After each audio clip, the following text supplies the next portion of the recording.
Bueno, situámonos no interior de Pontevedra porque hoxe xa non lo advertían tamén a Susana Ballo, meteoróloga, era onde se atopaba a situación máis complicada. Estamos vendo esa Rúa do Santo, Ángela, onde os sumidoiros literalmente xa non poden con máis auga, non, compañeira?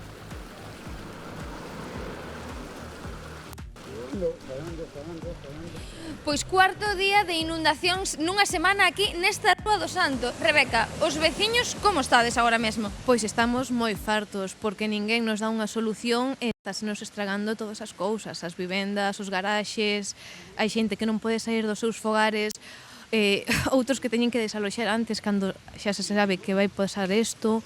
É un despropósito, a verdade, porque entre a Xunta máis as augas de Galiza... todas as non dades atopado solución. Correcto, e pásanse a pelota uns aos outros e os veciños seguimos co mesmo problema. Claro, porque mirade, aquí onde estamos a auga cheganos máis ou menos pois pola metade da perna. Non somos quen de ir un pouquiño máis para atrás porque nos dá medo que a auga nos pase por riba da bota. Isto é para vos prácticamente o vosso día a día. Pois este ano sí, porque os outros anos non pasaba así a cotío. Ninguén ven, non hai forma de achicar a auga, hai veciños que teñen completamente adnegados os seus sotos e os patios, os coches aí temos que quitalos pola noite, é horrible. Porque mira, está por aquí outro veciño que me contabas, ti de noite estás de garda para quitar os coches mentras estás a tempo. Sí, tal cual é así, porque isto é todos os días, non sabes cando te deitas, pero non sabes como te vas a levantar. Hoxe a mañá non había nada ás 8 menos 20, un pouco que chovou algo intenso e xa sube. Empeza a subir a agua, pero se subía pero a un nivel, pero a moitísima velocidade. É que víala como subía para arriba. As tapas da alcantarilla levántanse, as arquetas igual. Isto non hai maneira. O sea, é así todos os días. Foi o venres, foi o sábado, e hoxe, todos os días. Como quitas os nenos, como quitas a xente maior daqui? Non se pode. Claro, porque ti tes unha nena, podechela levar ao cole porque tes outra salida por outra rúa. Teño outra salida a pé. Os coches doume tempo, tiveme que cambiar despois totalmente porque me mollei completamente, pés, claro, para salir os pés, os pantalóns, e despois salín por arriba. Pois xa vedes, este veciño pode levar a súa filla ao colexio porque ten outra salida, pero mirade como está agora mesmo esta rúa, que se poñe un pé abaixo da acera chegame prácticamente ao límite da bota. Isto é o seu día a día. O seu día a día cando non debería ser o día a día, aí en Pontevedra, nesa Rúa do Santo, onde está claro que hai algo que non funciona.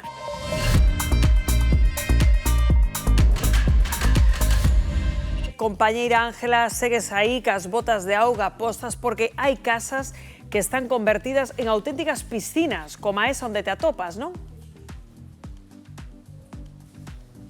Pois si, compañeros, aínda que isto poida parecer unha piscina de auga turbia, é en realidade pois a pequena eira que ten Carmelo aquí na súa casa, pero que non só tes esta eira inundada, este patio, tamén tes esa sala de aí. Cando empezou máis ou menos? Pois isto empezou a inundarse hoxe xa, lógicamente, pero isto leva así 4 veces xa. Nunha semana, 4 veces que me ocurre este problema. Mítenos máis ou menos aí canta auga tenemos de profundidade nesta pequena sala que ten aquí Carmelo. É que mirade, é case, pois algo, 1 metro máis ou menos. Ti nesta sala tes electrodomésticos, tes cousas eléctricas. Sí, por supuesto, teño un grupiño de soldar, teño radiales, teño cousas miñas que fago aquí algún cholliño como estou jubilado, pois fago algún chollo aí, e teño todo cortado, porque non pode ser, teño a luz cortada, porque senón vai me pegar un latigazo e ao mellor, quen sabe. Tes medo de que che poida pasar algo. Claro.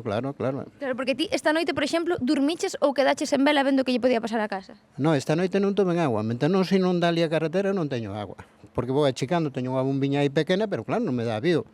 E aquí nadie ven a achicar tampouco, nadie me busca unha solución.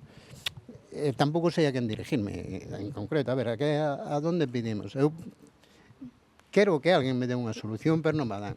Pois xa vedes, así está este veciño buscando unha solución sen que ninguén lla dea e ata o momento coa auga pola rodilla. Tremendo o deses veciños, hoxe Pontevedra está nunha situación complicadísima, xa non lo advertiron onte dende Meteo Galicia e hoxe tamén. Tremenda esa imaxe que nos está trasladando dende Meis, Tania. Moi bo día, compañeiros. Non sei se estou no aparcadeiro deste hostal aquí en Meis ou directamente nunha piscina, porque eu xa non viña moi ataviada para a ocasión, pero imaginadevos, chégame a auga polos tobillos. Hai coches, fixadevos nese que está aí ás miñas costas, que lle chega a auga arriba das rodas, e é que a auga non dá tregua, está totalmente inundado este aparcadoiro, a xente que estaba aquí hospedada tivo que sair, pero cando saiu xa lle chegaba a auga polas rodillas e claro, tiveron que pechar este hostal de Meis, porque o que vos dicía, o río Umia totalmente desbordado e a auga, mirade por onde chega. Estamos neste aparcadoiro que parece unha auténtica piscina.